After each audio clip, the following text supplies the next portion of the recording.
Life Audio.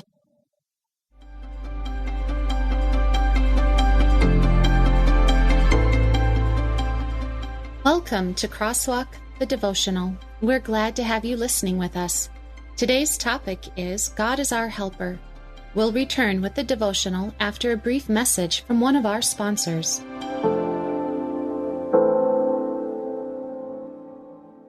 I found myself on a ledge, 3 stories high, at some condominiums, contemplating my life and struggling to understand my purpose. Have you ever found yourself on the ledge? My name is Billy Yant. I'm a caring father, mentor, and friend. In my new podcast, Billy and the Goat, I share the life-changing events that shaped who I am today to remind you that no matter how far you've fallen, God can help you get up and thrive. Listen now at lifeaudio.com.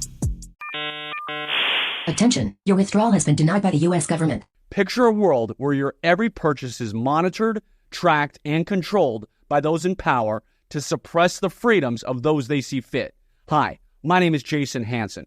I'm a former CIA officer and New York Times bestselling author. And right now, I've become very focused on the impending rollout of the central bank digital currency. This is not a work of fiction. It's a terrifying reality looming on the horizon. But there is a bit of good news. I've partnered with Advantage Gold to offer you a solution. They are specialists in converting your traditional assets, like those inside an IRA or 401k, into tangible assets such as physical gold and silver. Don't allow your money to be controlled. Claim your free gold protection kit from Advantage Gold. Call 800-900-8000. That's 800-900-8000.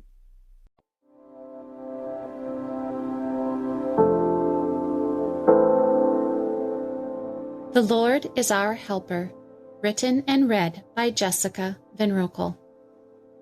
I lift up my eyes to the hills. From where does my help come? My help comes from the Lord, who made heaven and earth. Psalm 121, verses 1 and 2, ESV. Have you ever felt overwhelmed by so much to do in a day? There are times when it feels like I wander around my home and wonder what to do next. The list seems long and never gets shorter.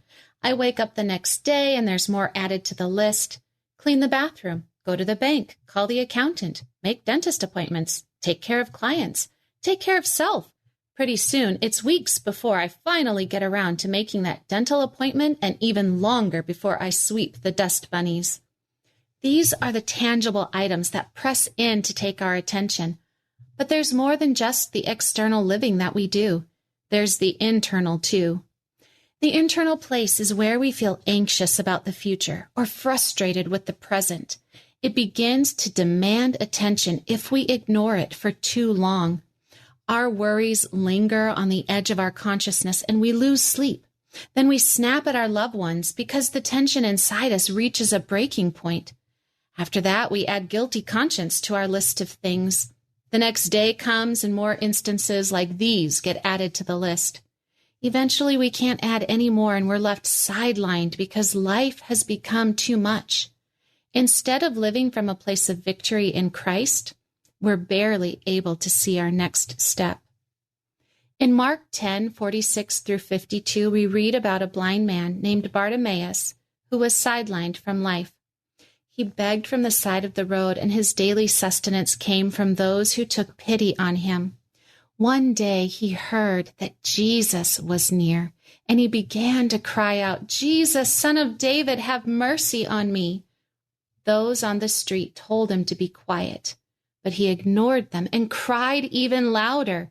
Jesus called for him to come, and Bartimaeus threw off his cloak, sprang to his feet, and stood before Jesus. Jesus looked at him and asked, "What do you want me to do for you?" Mark 10:51.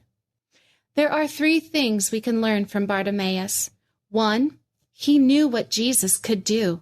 He had heard the stories of Jesus' miracles and he believed. In our days filled with life's ups and downs, we can forget that Jesus walked on water, healed hearts, and rose from the dead.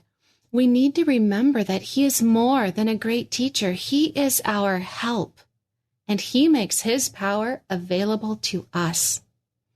When was the last time you begged Jesus for help? Or are you like me and try to solve problems on your own first? Sometimes we value independence and view dependence as weakness. Jesus becomes a last resort instead of our first choice. There is great power in admitting we need help. He loves it when we call out to him. The next lesson we can learn from Bartimaeus is that he ignored the voices that told him to be quiet. Maybe there's someone in your life or your own voice that tells you that Jesus can't be bothered by your requests for help with the ordinary problems in life. Maybe you think that you need to reserve your requests for big issues, but God cares and desires to help us in our everyday lives, from helping us through difficult situations to knowing the next step to take in the unending to-do list. Third, Bartimaeus knew what he wanted Jesus to do for him. He wanted to see again. Do you know what you want Jesus to do for you? Maybe you need peace because you're anxious about many things, or you need strength because your journey has an unwanted diagnosis. But maybe you don't know, and that's okay. The beautiful thing about following God is that you can ask him what you need. You can say, Lord, I know I need help, but I'm not sure what kind of help. Would you show me? Then, take a moment in silent prayer and listen for his voice. Intersecting faith and life. God is our main source of help, not our jobs, families, or friends. He is compassionate toward us in our need and desires to act on our behalf. When we look beyond the factors that overwhelm us, we can call on God to be our help. He answers us and meets us right where we're at. We can call on his name and expect his reply because God is our helper. The Crosswalk Devotional is a production of Life Audio and Salem Media. If you liked what you heard today, please take a second to rate and review this podcast in your favorite podcast app so that more listeners like you can find the show. For more faith-filled, inspirational podcasts, visit us at lifeaudio.com.